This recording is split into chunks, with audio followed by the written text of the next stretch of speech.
Good morning guys. So ayan, text lang sa inyo guys itong aking dwarf na snake plant. So ayan.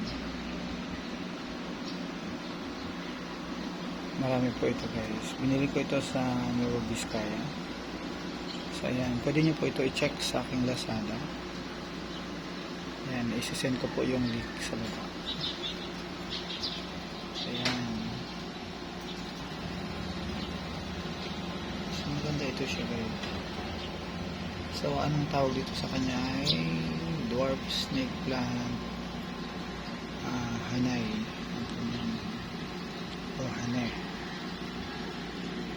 So yan, sa mga round ito 20 pesos.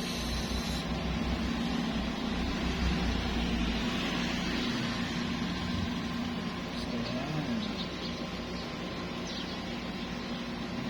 So yan lamang guys. Hindi po kalimutan i-like at i-follow ang aking YouTube. Broker na rin ako. Thank you.